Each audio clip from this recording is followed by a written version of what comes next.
Hello दोस्तों, आज मैं एक ऐसी अमेजिंग वीडियो लेकर आया हूं जिसका इंतजार हर एक यूएफसी के फैन को है।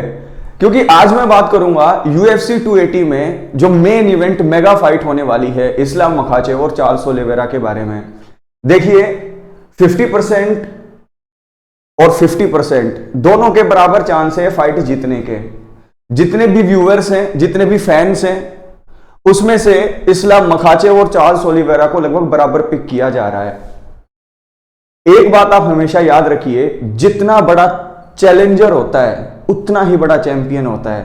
यानी कि जो लोग चाहते हैं कि इस्लाम मखाचेव जीते और जिनका मानना भी है कि इस्लाम मखाचेव जीतेगा, तो उन्हें भी इस बात की रिस्पेक्ट करनी पड़ेगी कि चार्ल्स ओलिवेरा के जीतने के भी चांसेस हैं। क्योंकि जब इस्लाम मखाचेव चार्ल्स ओलिवेरा को हरा देगा तब एक बहुत बड़ा पॉइंट वो प्रूव करेगा कि देखिए कि मैंने एक बहुत बड़े चैंपियन को हराया है।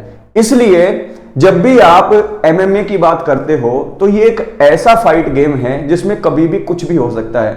तो इसीलिए मैं आपको कहना चाहता हूं कि इस वीडियो को बनाने के बाद मैं एक और वीडियो बनाऊंगा जिसमें मैं आपसे डिस्कस करूंगा कि इस्लाम मखाचेव किस तरीके से और किन किन तरीकों से चार्ल्स ओलिवेरा को फिनिश करेंगे। लेकिन अभी पहले बात करते हैं कि चार्ल्स ओलिवेरा के पास कौन कौन से ऐसे टूल्स हैं जिनकी मदद से वो इस्लाम मखाचेव को हरा सकता है। तो नमस्कार आप सभी को, अस्सलाम वालेकुम, केम छो, वणक्कम यानी कि हेलो। अगर आप हिंदी के अंदर वीडियोस देखना पसंद करते हैं यूएफसी की तो जल्दी से चैनल को सब्सक्राइब कीजिए। आज की इस वीडियो में मैं आप लोगों को स्ट्राइकिंग से किस तरीके से जीत सकता है बिल्कुल एक एक पिक्चर वाइज आपको क्लियर करके दिखाऊंगा, जो पूरे यूट्यूब पर आपको कहीं नहीं मिलेगा। उसके बाद चार्ल्स ओलिवेरा के 3-4 मेन सबमिशंस में इस्लाम कैसे फंस सकता है, अटक सकता है, वो भी मैं आप लोगों को 1 बाय 1 पिक्चर से दिखाऊंगा। तो पूरी वीडियो आप लोगों को देखनी है और जो नए व्यक्ति देख रही हो वो प्लीज सब्सक्राइब करो, क्योंकि हमारी फैमिली धीरे धीरे बढ़ रही है। लेकिन मैं अभी भी देखता हूं, आपको बताता हूं कि देखने वालों में से 75% ऐसे हैं जिन्होंने सब्सक्राइब नहीं किया। तो प्लीज जल्दी से सब्सक्राइब कीजिएगा, क्योंकि मुझे भी मोटिवेशन मिलेगी ऐसी डीप एनालिसिस आपके लिए लेकर आने में। चलिए, सबसे पहले आपको यह जानना पड़ेगा कि चार्ल्स ओलिवेरा की स्ट्राइकिंग से किस प्रकार की दिक्कत है। चार्ल्स ओलिवेरा की स्ट्राइकिंग के बारे में मैं तुमसे कहूं तो एक बात क्या बोलोगे आप, कि वो प्रेशर शुरू में बहुत ज्यादा क्रिएट करता है। प्रेशर कैसे क्रिएट करता है? देखिए, प्रेशर वो 3 चीजों से क्रिएट करता है और उसका रिजल्ट क्या होता है आप समझिएगा। सबसे पहले तो ये जो आप यहां पर हाई किक देख रहे हो लेफ्ट हाई किक, यानी कि सीधी आपके हेड के ऊपर जाती है, इसे लेफ्ट हेड किक भी बोलते हैं। देखिए ऊपर ये वाली, ओके।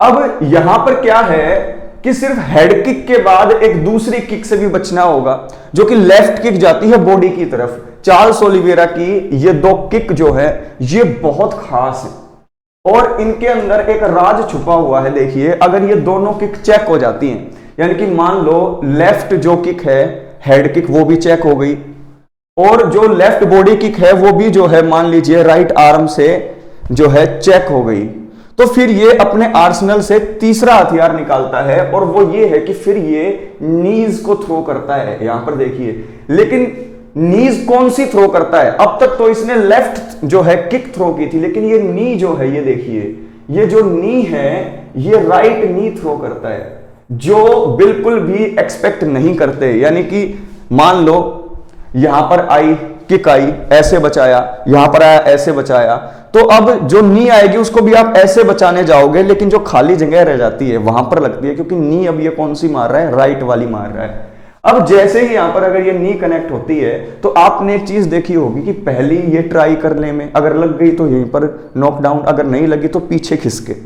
यहां पर अगर ये लग गई तो और ज्यादा डैमेज, अगर नहीं लगी तो पीछे खिसके। और यहां पर नी से भी अगर मान लीजिए बचना है तो कैसे बचेंगे? अगर मान लो राइट के लिए कमिट, लेफ्ट के लिए कमिट हो गए, लेकिन राइट इसने जो है नी मारी, तो उसे बचना भी है तो और पीछे जाना पड़ेगा। और यहीं पर जो है चार्ल्स ओलिवेरा एक और थ्रेट जो है प्रेजेंट करता है ग्रैपलिंग में। देखिए कैसे, अब यहां पर याद रखना, अगर और पीछे चला जाता है तो यहां पर देखिए ये ग्रैपलिंग सिचुएशन आ जाती है। यहां पर ग्रैपलिंग एक्सचेंजेस में चार्ल्स ओलिवेरा बहुत खतरनाक है। मान लो यहां पर केज के साइड में ग्रैपलिंग एक्सचेंज आ गया तो चार्ल्स ओलिवेरा की बॉडी स्लिपरी हो जाती है बहुत ज्यादा, और बहुत स्लिक है ये।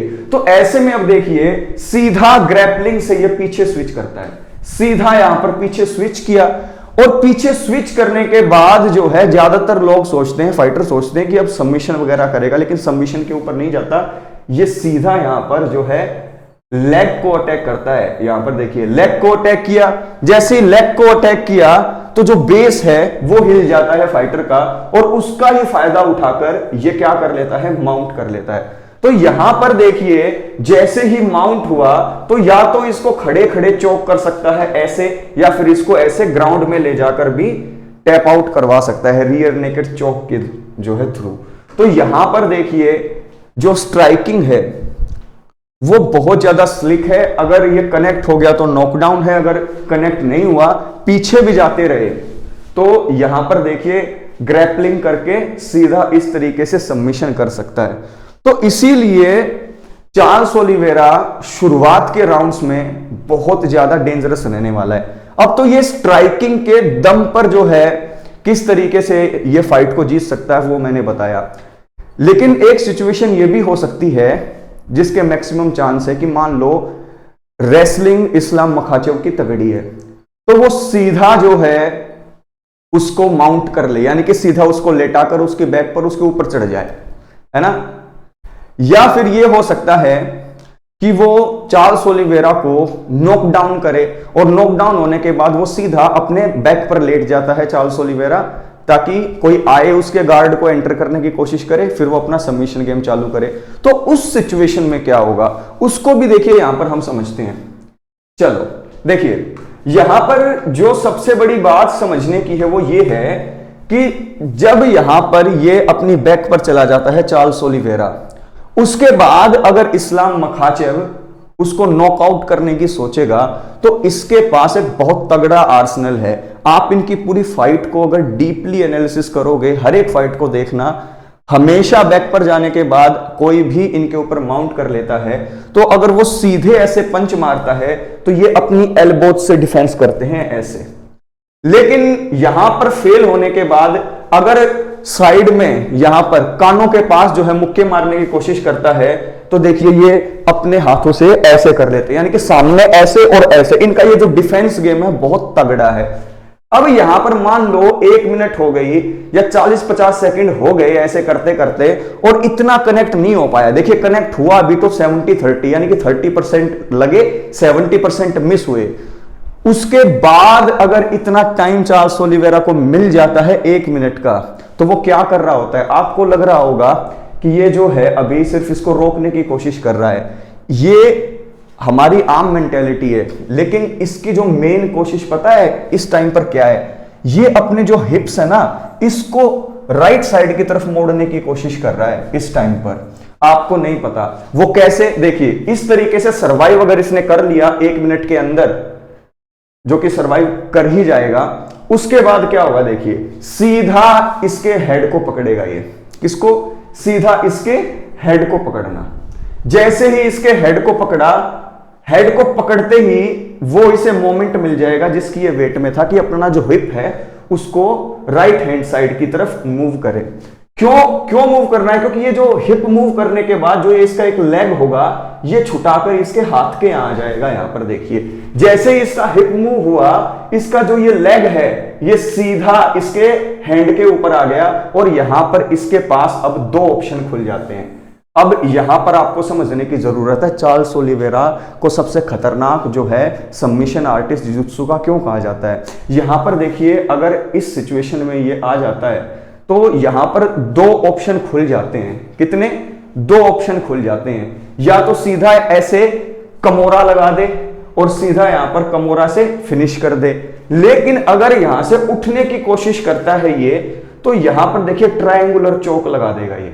तो इस पोजीशन से या तो ये सीधा कमोरा लॉक की तरफ स्विच कर सकता है, या फिर सीधा यहां पर अगर ये उठने की कोशिश करे तो यहां पर ट्रायंगुलर चोक भी लगा सकता है। तो दूसरा सिनेरियो ये होगा जो मैंने आपको अभी बताया। पहला तो मैंने आपको स्ट्राइकिंग में बताया और दूसरा मैंने बताया कि अगर माउंट कर लेता है तो किस तरीके से 1 मिनट के अंदर सरवाइव करेगा, और उसके बाद यहां पर सबमिशन के 2 रास्ते खुल जाएंगे इसके पास। ठीक है, सिर्फ अगर इतने से खतरा होता तो बात बन जाती, लेकिन आपको पता है चार्ल्स ओलिवेरा बहुत डाइवर्स जो है आर्टिस्ट है, यानी कि बहुत टूल्स है उसके आर्सेनल में। और कौन से टूल्स हैं देखिए। अगर आपको वीडियो पसंद आ रही है तो सब्सक्राइब जरूर कीजिएगा। अब यहां पर आपने देखा होगा कि इस्लाम मखाचेव मेनली इस तरीके से जो है अपने अपोनेंट को क्या करते हैं, कंट्रोल करते हैं। देखिए यहां पर भी बहुत बड़ा रिस्क होगा अगर इस तरीके से कंट्रोल करना चाहा चार्ल्स ओलिवेरा को। मैं आपको समझाता हूं कैसे। देखिए ऐसे यहां पर जो है कंट्रोल किया ग्राउंड पे, ठीक है, लेकिन यहां पर चार्ल्स ओलिवेरा इतना स्लिपरी, इतना स्लिक है कि वो अपना लेफ्ट हैंड जो है यहां पर सीधा पुश करता है। देखिए दोनों, एक हैंड को तो पकड़ रखा है इसने, लेकिन एक हैंड इसका फ्री है, और ये जो फ्री हैंड है उसी को ही झटकता है ये ऊपर, जिससे उस झटके से ये हाथ भी नीचे आ जाता है, ये जो इसके हाथ में अभी ये नीचे आ जाता है, और ये हाथ देखो यहां पर क्या हो जाता है, ऊपर चला जाता है। उसके बाद ये अपनी पूरी बॉडी को रोटेट करता है। ऐसे करके ये क्या करेगा, पूरी बॉडी को रोटेट करेगा, और इस सीक्वेंस में ये बैक ले लेता है। ये जो काम हुआ है अभी इन 3 सीक्वेंस में, ये वही कर सकता है जो बहुत स्लिपरी हो, जिसका जुजुत्सु गेम ब्लैक बेल्ट से भी ऊपर के लेवल का हो, और जिसके पास एक्सपीरियंस हो ये चीज करने की, और जो जिंदगी भर यही करता आ रहा हो। तो यहां पर देखिए बैक पे आ गया। बैक पे आने के बाद देखिए ये जब तक पूरा स्क्वीज करके ग्राउंड पे लेटा नहीं लेता तब तक उसको दबाता रहेगा, और सीधा यहां पर इसको माउंट कर लेगा। अब माउंट करने के बाद भी इसके पास 2 रास्ते खुलेंगे, या तो इसको यहां से एल्बोज से नॉकआउट करे। अब यहां पर जो एमेचर होते हैं वो क्या करते हैं, उन्हें लगता है कि जल्दी से फाइट को फिनिश करो और यहीं से इसको चोक करने की कोशिश करो, लेकिन ऐसे पोजीशन लूज हो जाती है। इसीलिए यहां पर ये पहले स्ट्राइक करता है, यानी कि पहले जितना भी डैमेज पहुंचानी होती है बॉडी पर, फेस पर, इधर उधर डैमेज पहुंचाता है, और उसके बाद जो है रियर नेकेड चोक में यहां से अगली पोजीशन में ले जाकर सबमिट कर देता है, रियर नेकेड चोक में, है ना। डैमेज भी पहुंचाई और उसके बाद जो है चोक आउट कर दिया। एक सिचुएशन ये बनती है।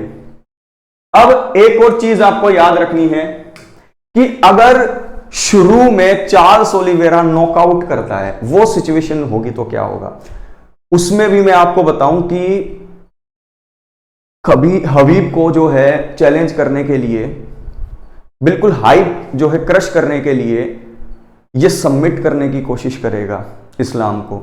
तो उस टाइम पर क्या कर सकता है, अगर मान लीजिए शुरुआती राउंड में जैसे ये गेची और चैंडलर को मान लीजिए जिस तरीके से इसने नॉकआउट किया था, ओरियो को जिस तरीके से मतलब कि अटैक करता रहा था, लेकिन फर्स्ट राउंड में अगर मान लीजिए गेची की तरह ये नॉकआउट कर देता है, तो ये नॉकआउट के बाद सीधा किसकी तरफ जाएगा, सबमिशन की तरफ। और इसकी आदत साफ सीधी ऐसी है कि नॉकआउट करने के बाद ये सीधा ऐसे गार्ड में एंट्री लेता है, जैसे कि मैंने आपको बताया था ना, इस्लाम गार्ड में एंट्री लेता है, उसको बचाने के लिए वो ऐसे और ऐसे करता है चार्ल्स ओलिवेरा, बिल्कुल डिफेंस जो होता है टेक्निकल। तो उसके बाद यहां से ये एडवांस पोजीशन करता है, सीधा एडवांस पोजीशन की इसने, और यहीं से ही ये क्या लेने लगता है, यहीं से ये लेने लगता है आपका आर्म बार। और ये आर्म बार इसने अपनी लाइफ में टोनी फर्गसन के ऊपर भी बहुत स्लिकली, बहुत आसानी से ले ली थी, और अर्ली राउंड के अंदर ये आर्म बार की तरफ ही सबसे ज्यादा जाता है। तो एक सिचुएशन यहां पर आर्म बार की भी बन जाती है। तो यहां पर देखिए आज की इस वीडियो में मैंने आपसे वो सभी रास्ते, तरीके, सिनेरियो या सिचुएशन आपसे डिस्कस की जो इस्लाम मखाचेव फेस कर सकता है चार्ल्स ओलिवेरा के खिलाफ फाइट में। ऐसे ही मैं एक नेक्स्ट वीडियो लेकर आऊंगा जिसमें मैं आपको बताऊंगा कि किस तरीके से इस्लाम मखाचेव के सिनेरियो या चांसेस बनते हैं इस फाइट को जीतने के, क्योंकि ये फाइट जो है बिल्कुल कांटे की टक्कर है, 50-50% चांस है जीतने के। लेकिन यहां पर आप देखिए जितना बड़ा अपोनेंट उतनी बड़ी ग्लोरी। तो इस तरीके से इस्लाम और चार्ल्स ओलिवेरा, आपको क्या लगता है कौन जीतेगा, मुझे जरूर बताइएगा। और इस वीडियो में मैंने ये नहीं कहा कि XYZ जीतेगा, मैंने आपको एक सिनेरियो बताया है जिसमें चार्ल्स ओलिवेरा फिनिश कर सकता है इस्लाम मखाचेव को। नेक्स्ट वीडियो में मैं आपको बताऊंगा इस्लाम मखाचेव के सामने कौन कौन से ऐसे सिनेरियो हैं जिसमें हम चार्ल्स ओलिवेरा को फिनिश होते हुए देख सकते हैं। तो इन वीडियोस को आप जरूर लाइक कीजिए।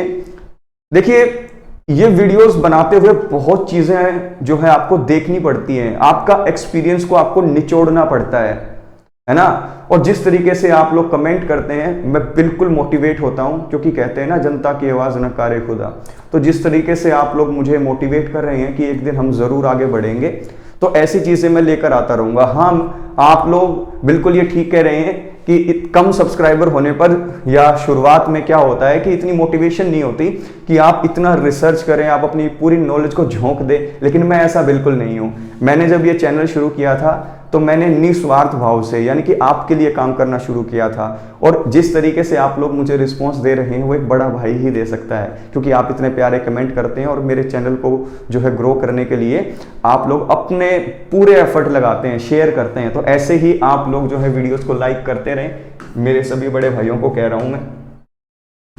कमेंट करें, शेयर करें और चैनल को सब्सक्राइब करें। और जितने भी मेरे छोटे भाई हैं वो भी सेम चीज करें। तो ये वीडियो कैसी लगी मुझे जरूर बताइएगा।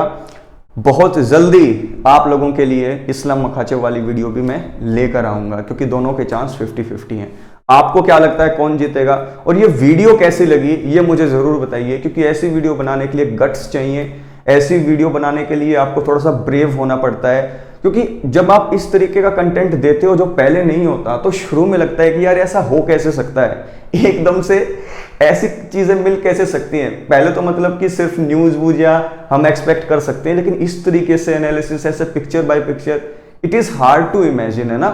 तो मेरे लिए भी जो ये बनाना होता है उसको सोचना पड़ता है, और फिर मैं जब वो आप लोगों के लिए बनाकर लेकर आता हूं तो मुझे बहुत खुशी होती है। तो ये थोड़ा सा ब्रेव मूव था जो मैंने लिया, लेकिन मैं ऐसे काम करता रहूंगा, क्योंकि आप लोग डिजर्व करते हैं हिंदी। और आपकी मतलब कि हिंदी के फेमिलियर जो आपकी लैंग्वेज है, हिंदी अगर उसके नज़दीक है तो आप समझते होंगे, तो आप डिजर्व करते हैं कि आपके जो है लैंग्वेज में ऐसा चैनल हो जो कि अच्छा हो, है ना। तो टेक केयर, ख्याल रखें। नेक्स्ट वीडियो काफ़ी जल्दी आएगी।